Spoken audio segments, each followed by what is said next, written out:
إن الحمد لله نحمده ونستعينه ونستغفره ونعوذ بالله من شرور أنفسنا ومن سيئات أعمالنا من يهده الله فلا مضل له ومن يضلل فلا هادي له وأشهد أن لا إله إلا الله وحده لا شريك له وأشهد أن محمدًا عبده ورسوله يا أيها الذين آمنوا اتقوا الله حق تقاته ولا تموتن إلا وأنتم مسلمون يا أيها الناس اتقوا ربكم الذي خلقكم من نفس واحدة وخلق منها زوجها وبث منهما رجالا كثيرا ونساء واتقوا الله الذي تساءلون به والأرحام إن الله كان عليكم رقيبا يا أيها الذين آمنوا اتقوا الله وقولوا قولا سديدا يصلح لكم أعمالكم ويغفر لكم ذنوبكم ومن يطع الله ورسوله فقد فاز فوزا عظيما أما بعد فإن خير الحديث كتاب الله وخير الهدي هدي محمد صلى الله عليه وسلم وشر الأمور محدثاتها وكل محدثة بدعة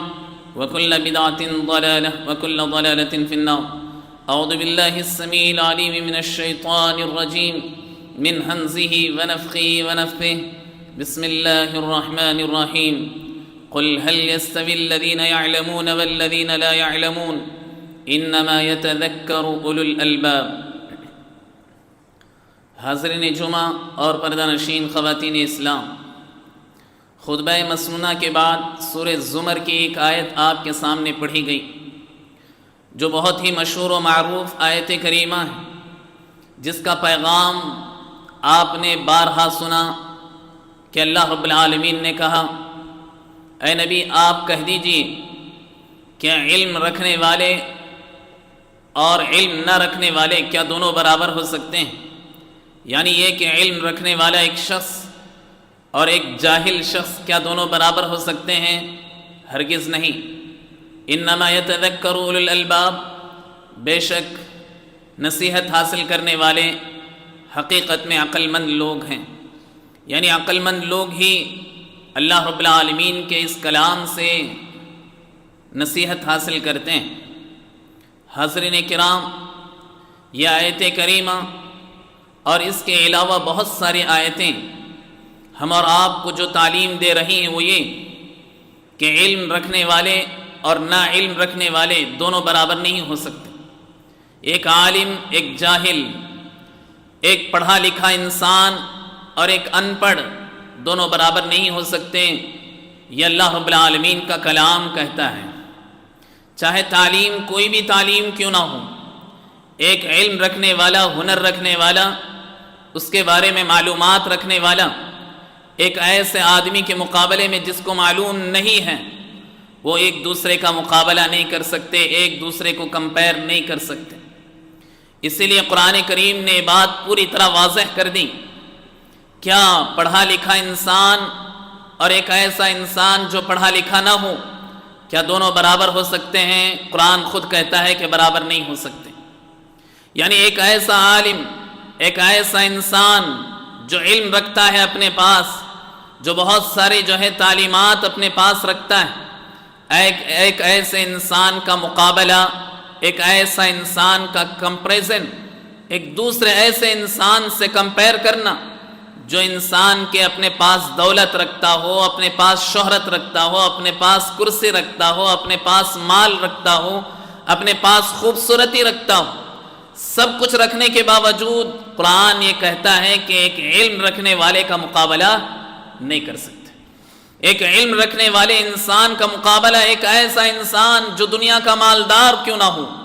دنیا کا سب کچھ اس کے پاس دولتیں کیوں نہ ہوں، سب کچھ اس کے پاس نعمتیں کیوں نہ ہوں، لیکن اگر اس کے پاس علم نہیں تو پھر اللہ رب العالمین کہتا ہے کہ یہ دونوں برابر نہیں ہو سکتے، یہ دونوں کا ایک دوسرے کے ساتھ آپ کمپیئر نہیں کر سکتے، یہ دونوں کو ایک دوسرے کے مقابلے میں آپ نہیں کر سکتے۔ قرآن کریم کی یہ آیت آپ کو یہی بات، ہم اور آپ کو یہی بات واضح کر کے بتا رہی۔ تو حاضرین، قرآن کریم نے اس اہمیت کو واضح کرنے کے لیے سب سے پہلے جس بات کی تعلیم قرآن نے دی، قرآن کریم کو اللہ تعالیٰ نے نازل کرنے کے لیے جو ٹاپک سب سے پہلے دیا، اللہ کے نبی صلی اللہ علیہ وسلم کے پاس جبرائیل جو بات سب سے پہلے لے کر آئے اللہ کے نبی کو نبی بناتے ہوئے، اللہ نے سب سے پہلا میسج جو دیا وہ اقرأ کا میسج ہے۔ آپ جانتے ہیں کہ سورۃ العلق کی 5 آیتیں اللہ تعالیٰ نے نازل کی، اور ان 5 آیتوں کا خلاصہ یہی ہے کہ انسان سے کہا جا رہا ہے کہ تم پڑھو، اور اللہ رب العالمین نے یہ نہیں کہا کہ تمہیں کیا پڑھنا ہے، بلکہ تعلیم کا ایک بہت بڑا سلسلہ، علم ایک سمندر ہے، اس سے آدمی غوطے لگا کر کے سمندر کے ہیرے جواہرات چنتے چلے جائیں۔ اس لیے قرآن نے صرف یہ کہا اقرأ، تم پڑھو۔ اللہ رب العالمین نے حکم دیا پڑھنے کا، اب یہ نہیں کہا گیا کہ تمہیں کیا پڑھنا ہے، بلکہ قرآن نے کہا کہ تم پڑھو، ایک شرط کے ساتھ، ایک کنڈیشن یہ ہے کہ تم جو بھی پڑھو رب کے نام سے پڑھو، جو بھی پڑھو رب کو پہچاننے کے لیے پڑھو، جو بھی پڑھو اس کے ذریعے سے تمہیں اللہ کا انٹروڈکشن حاصل کرنا ہے، اس نیت سے پڑھو۔ چاہے تم سائنس پڑھو، چاہے تم بایولوجی پڑھو، چاہے جو بھی پڑھو، قرآن ہم سے یہی کہتا ہے کہ اقرأ بسم ربک الذی خلق، اس رب کے نام سے پڑھو جس رب نے تمہیں پیدا کیا ہے، جس رب نے یہ علم کے سمندر تمہارے لیے عطا کیے ہیں، اس رب کے نام سے تمہیں پڑھنا ہے۔ گویا مسلمان رہتے ہوئے، مومن رہتے ہوئے آدمی جو چاہے وہ پڑھے، لیکن پڑھے، کوئی انپڑھ نہ رہے، کوئی بچہ پیچھے نہ رہے، کوئی بچہ چھوٹی موٹی ڈگریوں کے ساتھ جو ہے اس پر بس نہ کرے، یہی قرآن کریم کہتا ہے۔ اس لیے کہا جاتا ہے اطلب العلم من المہد الی اللحد، کہ تمہیں علم حاصل کرنا چاہیے ماں کے گود سے قبر کے گود تک، یعنی انسان کو لگاتار علم حاصل کرتے رہنا چاہیے۔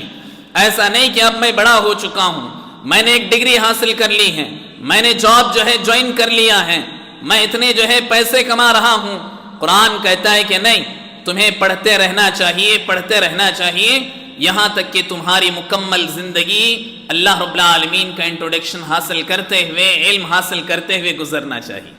تو حاضرین، آپ دیکھیں گے کہ جس عرب کے سرزمین پر قرآن کریم نازل ہوا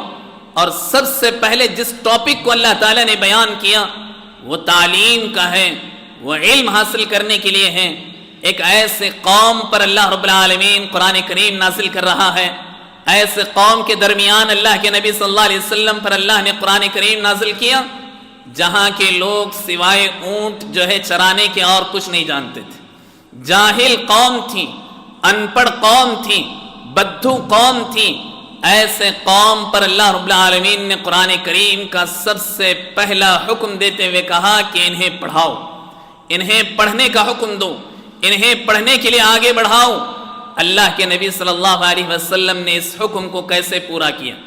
اس حکم کو اللہ کے نبی صلی اللہ علیہ وسلم نے لازم قرار دیا کہ جو بھی آدمی مسلمان ہو جائے، چاہے وہ مرد ہو کہ عورت، بچہ ہو کہ بوڑھا، ہر ایک پر اللہ کے نبی صلی اللہ علیہ وسلم نے فرمایا کہ تمہیں علم حاصل کرنا فرض ہے۔ اسی کو ہر بچہ جانتا ہے، اس حدیث کو آپ سمجھتے ہیں۔ اللہ کے نبی صلی اللہ علیہ وسلم نے فرمایا طلب العلم فریضۃ علی کل مسلم، ہر مسلمان پر علم حاصل کرنا فرض قرار دیا گیا، لازم کر دیا گیا۔ ہر ایک مسلمان کو علم حاصل کرنا ضروری قرار دیا گیا تاکہ آدمی علم سے جڑا رہے، علم حاصل کرتا رہے، زندگی بھر علم حاصل کرتا رہے۔ اس لیے اسلام نے کہا کہ تمہیں علم دین کا حاصل کرنا سب سے پہلے ضروری ہے۔ جس علم کی اللہ کے نبی صلی اللہ علیہ وسلم نے اس حدیث میں بات کی وہ علم دین ہے۔ اس کے علاوہ انسان جتنے بھی علوم ہیں اسے حاصل کرے، جسے دنیاوی علوم کہا جاتا ہے، یہ علوم بھی اللہ رب العالمین کی جانب سے ہیں، لیکن جو علم انسان کو نفع پہنچا سکے، جو علم انسان کو رب تک پہنچا سکے، جو علم انسان کو رب کا انٹروڈکشن دے سکے، ایسا علم ہی حاصل کرنے کا حکم دیا گیا۔ ورنہ اور بہت سارے علوم ہیں جس کو انسان حاصل کرتا ہے، جس کو حاصل کرنا گناہ ہے، حرام ہے۔ جیسے مثال کے طور پر بلیک میجک کا علم ہے، جادوگری کا علم ہے، مختلف قسم کے ایسے علوم جس سے انسان کو نقصان پہنچے، ایسے علوم کو حاصل کرنا حرام ہے۔ ایسے وہ علم جس سے انسان کو فائدہ پہنچایا جا سکے، جس سے انسان کی جان بچائی جا سکے، ایسے تمام علوم حاصل کرنے کا اسلام ہم اور آپ کو حکم دیتا ہے۔ اس لیے آپ دیکھیں اللہ کے نبی صلی اللہ علیہ وسلم کے دور میں، اللہ کے نبی صلی اللہ علیہ وسلم کے زمانے میں صحابہ اکرام نے اس کو کیسے پورا کیا، اس شوق کو اپنے اندر کیسے بڑھایا۔ اللہ کے نبی صلی اللہ علیہ وسلم جن لوگوں سے خطاب کیا ان کو ایک لفظ پڑھنا نہیں آتا تھا، ایسے لوگوں سے جب اللہ کے نبی صلی اللہ علیہ وسلم نے کہا کہ تمہیں پڑھنا ہے تو وہ صحابہ جو بڑی بڑی عمر کے تھے، 40 50 60 سال کے بھی ہو گئے تھے، لیکن ہر ایک صحابی اپنے اندر پڑھنے کا ایسا شوق پیدا کیا کہ حضرت عمر بن خطاب رضی اللہ عنہ کہتے ہیں، خود اپنے بارے میں کہتے ہیں کہ جیسے ہی اللہ کے نبی صلی اللہ علیہ وسلم نے ہمیں پڑھنے کا حکم دیا، ہمیں تعلیم حاصل کرنے کا حکم دیا، تو ہمارے اندر ایسا شوق آیا کہ ایک صحابی دوسرے صحابی سے کہتا کہ میں جب بھی نہ رہوں، جو بھی تعلیم اللہ کے نبی صلی اللہ علیہ وسلم دیں، جو بھی بات کا حکم دیں، وہ آ کر مجھے سنانا، اور جب میں کبھی رہوں گا تم نہیں رہو گے تو تم جو کچھ میں علم حاصل کروں گا اللہ کے نبی سے وہ تمہیں سناؤں گا۔ حضرت عمر رضی اللہ عنہ کہتے ہیں میں نے ایک صحابی کے ساتھ اپنا معاہدہ کر لیا، اپنا اتفاق کر لیا کہ ایک دن میں تجارت کروں گا، اس لیے کہ میں تجارت سے جڑا ہوا تھا، ہماری زندگی کے مسئلے بھی تھے ہمارے ساتھ، اور ساتھ ہی ساتھ اللہ کے نبی صلی اللہ علیہ وسلم کا حکم یعنی تعلیم حاصل کرنے کا حکم بھی تھا۔ اب ان دونوں کو ہم نے کیسے بیلنس کیا؟ حضرت عمر رضی اللہ عنہ کہتے ہیں میں نے ایک صحابی سے بات کر لی، اس صحابی سے کہا کہ تم بھی تجارت میں ہو، میں بھی تجارت میں ہوں، ایک کام کرتے ہیں کہ ایک دن میں تجارت کروں گا، تم اللہ کے نبی صلی اللہ علیہ وسلم کی خدمت میں رہ کر کے تعلیم حاصل کرنا، صبح سے شام تک رہنا، جو کچھ باتیں اللہ کے نبی صلی اللہ علیہ وسلم سکھائیں اس کو آ کر شام میں مجھے بتانا، اور جو کچھ دوسرے دن تم تجارت کرنا، میں اللہ کے نبی صلی اللہ علیہ وسلم کی خدمت میں رہ کر کے علم حاصل کروں گا، اور شام کو آ کر میں تمہیں بتاؤں گا کہ اللہ کے نبی صلی اللہ علیہ وسلم نے کیا کیا باتیں ذکر کی۔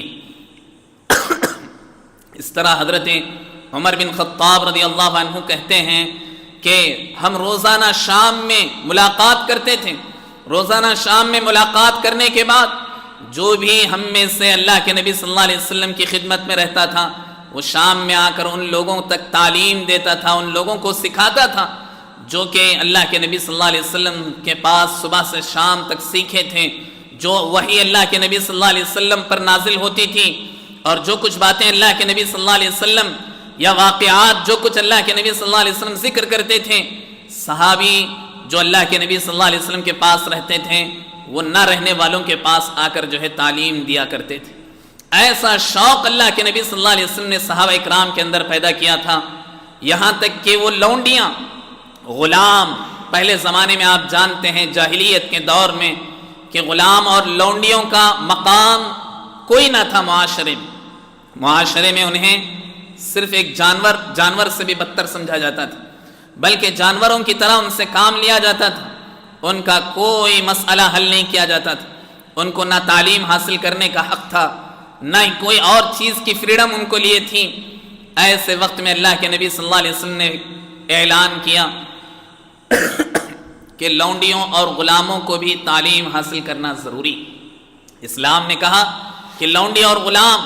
جن کا کوئی مقام معاشرے میں نہیں، جن کو لوگ جانوروں کی طرح خریدتے تھے، بیچتے تھے، جس کو لونڈی یا غلام ضرورت نہ ہوتی تو وہ اپنے غلام اور لونڈیوں کو لے جا کر مارکیٹ میں بولی لگاتا اور اس کے بعد سامنے والے کو بیچ کر پیسے لے کر آ جاتا تھا، اور جب اس کی ضرورت ختم ہو جاتی وہ تیسرے کو بیچ دیتا تھا۔ ایسا غلام اور لونڈیوں کے ساتھ معاملہ چلتا تھا، لیکن اللہ کے نبی صلی اللہ علیہ وسلم نے فرمایا غلام اور لونڈیوں کو بھی پڑھنے کا حق دیا جائے۔ سب سے بڑا حق جو اللہ کے نبی صلی اللہ علیہ وسلم نے صحابہ اکرام کو سکھایا وہ سب سے پہلے علم حاصل کرنے کا حکم دیا، جس کا نتیجہ یہ ہوا کہ اللہ کے نبی صلی اللہ علیہ وسلم نے آقاؤں کو، یعنی جو غلام جن کے انڈر میں رہتے تھے، ان کے باس کو، ان کے آقاؤں سے کہا کہ وَرَجُلٌ كَانَتْ عِنْدَهُ أَمَةٌ فَعَلَّمَهَا فَأَحْسَنَ تَعْلِيمَهَا وَأَدَّبَهَا فَأَحْسَنَ تَأْدِيبَهَا ثُمَّ اعْتَقَهَا فتزوجها فله اجران. اللہ کے نبی صلی اللہ علیہ وسلم نے فرمایا جس کے گھر میں بھی لونڈی ہو، جس کے گھر میں بھی غلام ہو، اگر وہ اس کو اچھی تعلیم دیں اور بہترین تعلیم دیں اور ان کو ادب سکھلائیں، ڈسپلین سکھلائیں اور بہترین انداز میں انہیں ڈسپلین سکھلائیں اور پھر اس کے بعد ان کو آزاد کر دیں اور ان سے شادی کر لیں، تو اللہ کے نبی صلی اللہ علیہ وسلم نے فرمایا فَلَهُ اجران، اسے 2 اجر دیے جائیں گے. اس لیے کہ ایک تو تم نے آزاد کر دیا، اس کا اجر تمہیں ملے گا، دوسرا بڑا اجر اس لیے کہ تم نے اسے تعلیم دی، اسے جو ہے آداب سکھلائے. یہ اللہ کے نبی صلی اللہ علیہ وسلم نے حکم دیا. جس کے بعد غلام کیا، لونڈیاں کیا، بچے کیا، بڑے کیا، ہر کوئی تعلیم حاصل کرنے میں لگ گیا، ہر کوئی تعلیم حاصل کرنے لگا، ہر کوئی تعلیم کو اپنا سب سے پہلا حق سمجھنے لگا اور سب سے زیادہ تعلیم کی طرف توجہ دی جانے لگی. جس کے بعد عرب کے تمام مسلمان علم حاصل کرنے کے لیے آگے بڑھنے لگے. اس لیے آپ دیکھیں اللہ کے نبی صلی اللہ علیہ وسلم نے اس کو اتنی امپورٹنس دی کہ اگر کسی کے پاس مال نہیں ہے، علم ہے، تو اس کے لیے مہر علم بنا دیا گیا. یعنی کوئی شخص شادی کرنا چاہتا، اس کے پاس مال نہیں ہوتا، اللہ کے نبی صلی اللہ علیہ وسلم اس سے کہتے کہ تمہارا مہر یہ ہے کہ تم فلاں کو فلاں صورتیں یاد کرا دو. اللہ کے نبی صلی اللہ علیہ وسلم ایک مرتبہ بیٹھے ہوئے تھے، ایک عورت آئی اور اس نے آ کر کہا وَهَبْتُ لَكَ يَا رسول اللہ، اے اللہ کے نبی میں اپنے آپ کو آپ کے لیے حوالے کر رہی ہوں، یعنی یہ کہ آپ مجھ سے نکاح کر لیں. اللہ کے نبی صلی اللہ علیہ وسلم ایک مرتبہ نظر اٹھا کر دیکھا اور پھر اپنی نظریں جھکا لی، خاموش ہو گئے. تو بازو ایک صحابی بیٹھے ہوئے تھے، وہ سمجھ گئے کہ اللہ کے نبی صلی اللہ علیہ وسلم کو ان سے شادی کی ضرورت نہیں ہے. صحابی نے کہا اللہ کے نبی اگر آپ کو ان سے نکاح کرنے کی ضرورت نہیں تو پھر اس کا نکاح مجھ سے کر دیجئے، مجھے شادی کی ضرورت ہے، مجھے عورت کی ضرورت ہے. اللہ کے نبی صلی اللہ علیہ وسلم نے اس صحابی سے کہا کہ ایسا اگر ہے تو جاؤ، تمہارے پاس جو کچھ مال ہے اس میں سے کچھ نہ کچھ لے کر آؤ تاکہ تم مہر دے سکو اور میں تمہارا نکاح اس عورت سے کر دوں. صحابی کہنے لگے اللہ کے نبی میرے گھر میں کوئی چیز نہیں ہے. اللہ کے نبی صلی اللہ علیہ وسلم نے کہا اذهب التمس ولو خاتما من حدید. اللہ کے نبی نے کہا جاؤ، جا کر ایک لوہے کی انگوٹی ہی صحیح تمہارے گھر میں کہیں پڑی ہوگی وہی لے کر آؤ تاکہ تم اسے مہر دے کر اپنے لیے نکاح کے لیے حلال کر سکو اس عورت کو. صحابی گئے، جا کر پورا گھر چھان مار لیا اور پھر واپس آ کر کہا اللہ کے نبی کوئی چیز میرے پاس نہیں ہے، یہاں تک کہ ایک لوہے کی انگوٹھی جس سے عورت فائدہ اٹھا سکے ایسی کوئی چیز میرے پاس نہیں ہے. اللہ کے نبی صلی اللہ علیہ وسلم نے فرمایا اچھا کیا تم نکاح کرنا چاہتے ہو؟ کہا ہاں نکاح کرنا چاہتا ہوں لیکن میرے پاس کوئی چیز نہیں. اللہ کے نبی نے کہا تمہیں کون سی صورتیں یاد ہیں؟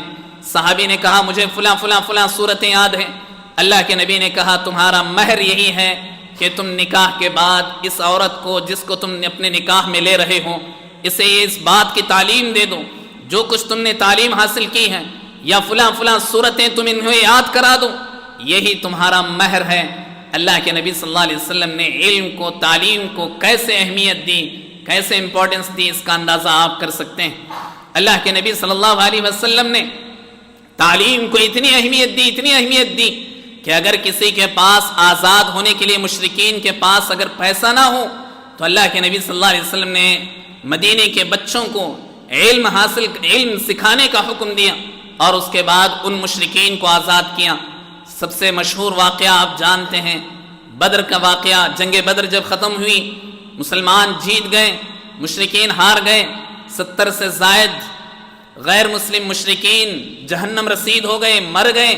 اور 70 سے زائد لوگوں کو قید کر کے اللہ کے نبی صلی اللہ علیہ وسلم اور صحابہ اکرام انہیں مدینہ لے کر آئے. تو اللہ کے نبی صلی اللہ علیہ وسلم نے ان سے کہا کہ تمہیں اتنا مال اگر تم ہمیں دے دیتے ہو تو ہم تمہیں آزاد کر دیں گے. کچھ لوگوں کے پاس مال تھا، وہ اپنا مال دے کر کے آزاد ہو گئے، اور جن کے رشتہ دار مکہ میں تھے ان کے پاس جو کچھ مال تھا انہوں نے بھیج کر کے اللہ کے نبی صلی اللہ علیہ وسلم کی خدمت میں اپنے لوگوں کو آزاد کر لیا. کچھ لوگ ایسے بھی تھے جن کے پاس مال نہیں تھا.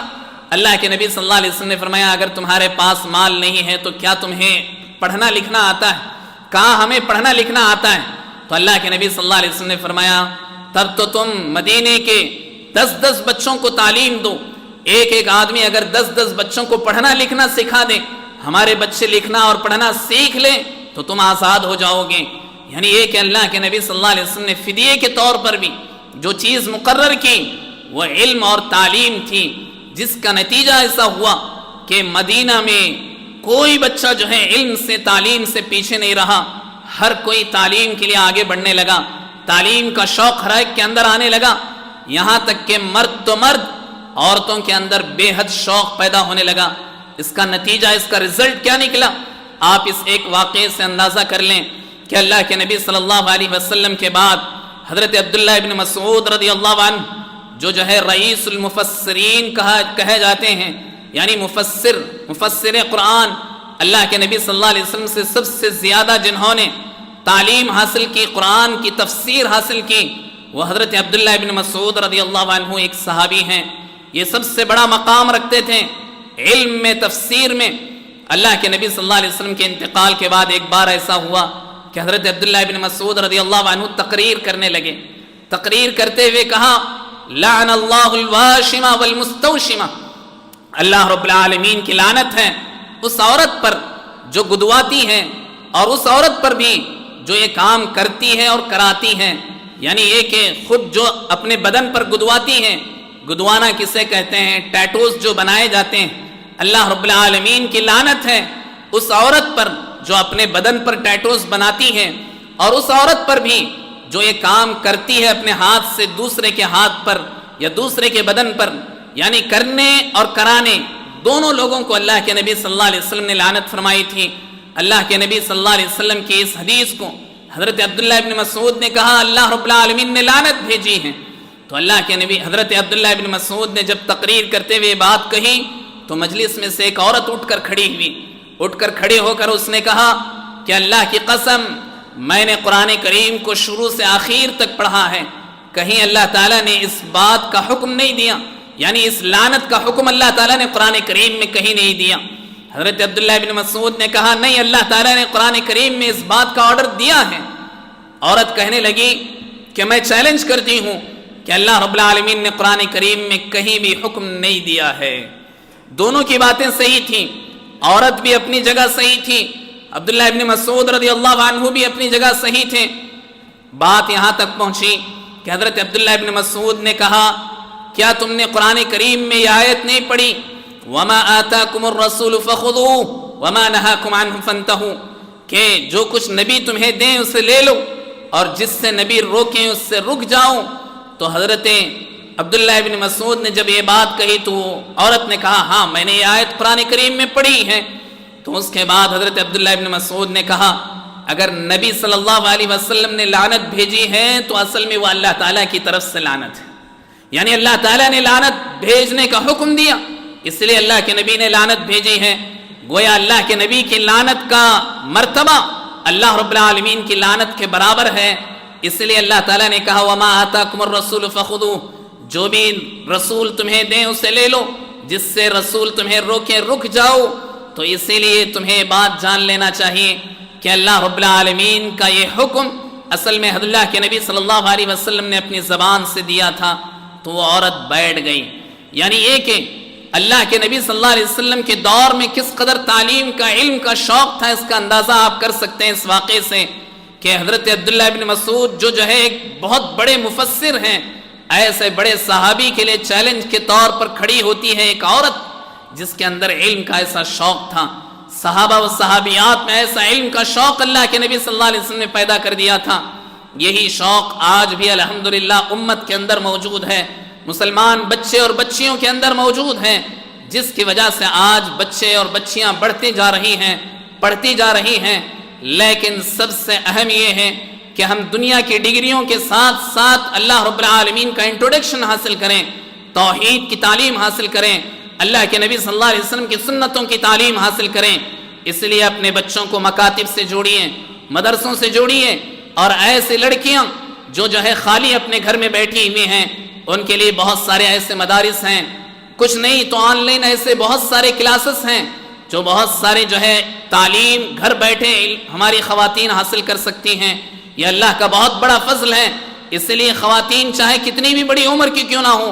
اپنے لیے وقت نکالنا چاہیے علم حاصل کرنے کے لیے۔ مردوں کو چاہیے کہ وہ اپنا وقت نکالیں علم حاصل کرنے کے لیے، صبح شام کے دروس کو مکمل طور پر سنیں، بہت ساری باتیں آپ کو قطرہ قطرہ ایک سمندر بن جائے گا۔ علم اور تعلیم سے جڑے رہنا چاہیے، اور اجلاس جو کچھ ہوتے ہیں، پروگرامز وغیرہ جو کچھ ہوتے ہیں، یہ اصل میں ہمارے علم میں بڑھانے کے لیے، ہمارے ایمان کو مضبوط کرنے کے لیے، اپنے رب کو پہچاننے کے لیے یہ سب کچھ اجلاس بھی ہوتے ہیں۔ ان کی اہمیت کو بھی سمجھنا چاہیے، اور ان بچوں کو میں مبارکباد دیتا ہوں جو بچے الحمدللہ اپنے ایگزامز میں بہتر انداز میں کارکردگی دکھائی، اور الحمدللہ بہت سارے بچے ان سال کے، بہت سارے بچے اور خصوصاً مسلمان بچے اور بچیوں کی نے ماشاءاللہ بہت ہی بہتر انداز میں نمبرات حاصل کی، ان کو میں مبارکباد دیتا ہوں۔ ساتھ ہی ساتھ بہت سارے ایسے مسلمان بچے ہیں جو چھوٹی موٹی ڈگریاں کر کے سمجھتے ہیں کہ ہمیں جاب حاصل کرنا چاہیے، جاب شروع کر لینا چاہیے۔ کوئی 10 تک پڑھ کر کے اپنے بچیوں کو یہ سمجھاتا ہے کہ اب اس کے بعد پڑھنے کی ضرورت نہیں، گھر میں رہنا ہے، تمہیں جو ہے ہسبینڈ کے گھر میں جانا ہے۔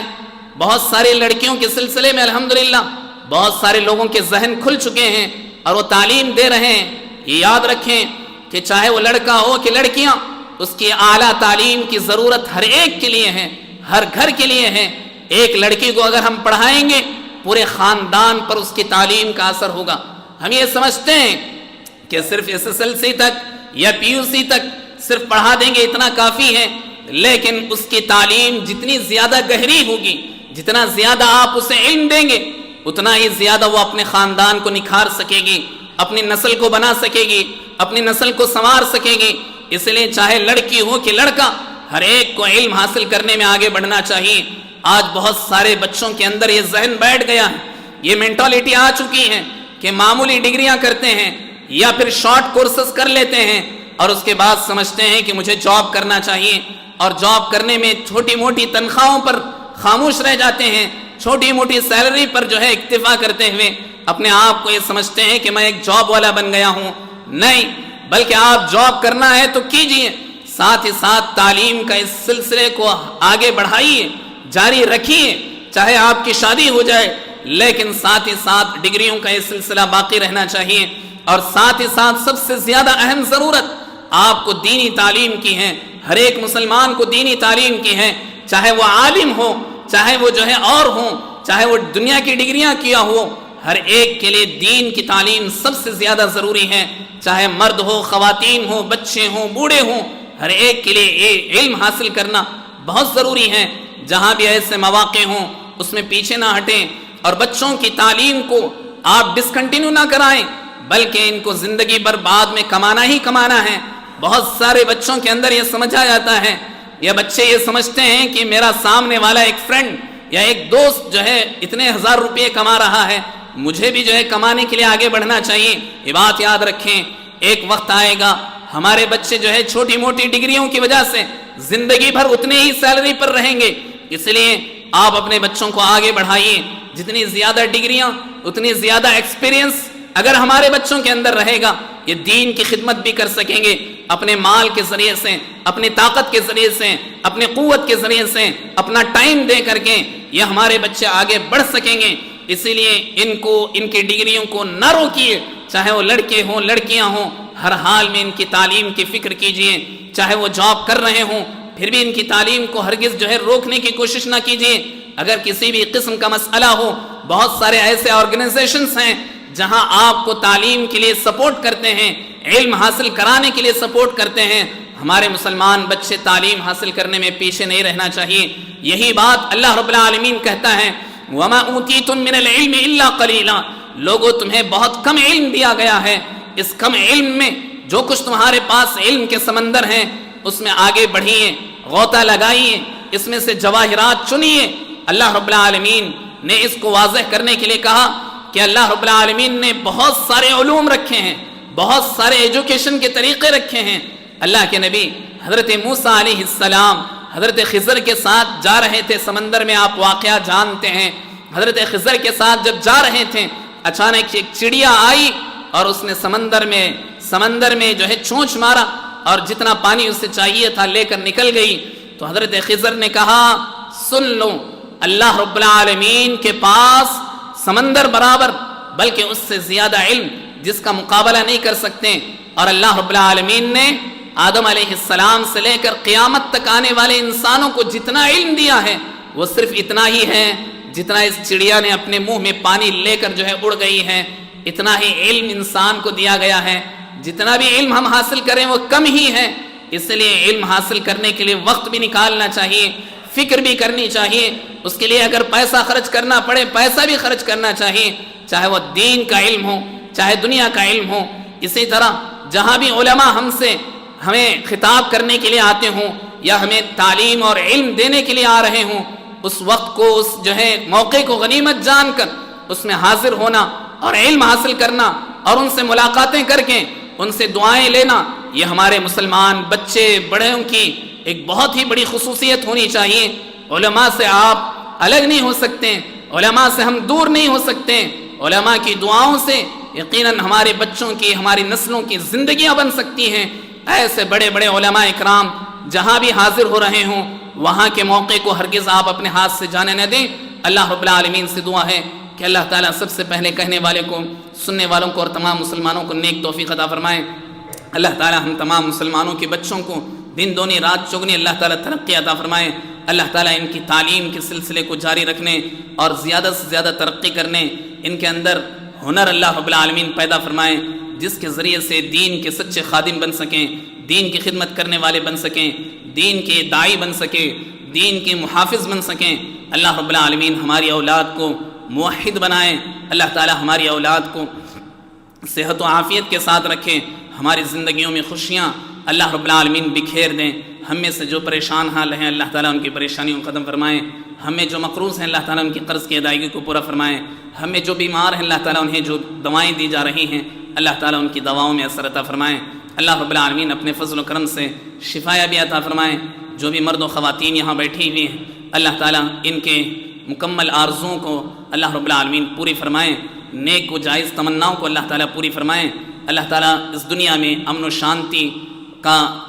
پرچم لہرائے۔ اللہ رب العالمین ہر قسم کے مظالم سے مسلمانوں کی حفاظت فرمائیں، ہر قسم کے مکاریوں سے اسلام اور مسلمانوں کی عزت و آبرو کی، ایمان کی، جان و مال کی اللہ تعالیٰ حفاظت فرمائیں۔ ہم میں جو بھی اس دنیا سے چل چکے ہیں اللہ رب العالمین انہیں جنت الفردوس میں اعلیٰ ترین مقام نصیب فرمائیں۔ آمین۔ اقول قولی هذا واستغفر الله لي ولكم ولسائر المسلمين فاستغفروه انه هو الغفور الرحيم۔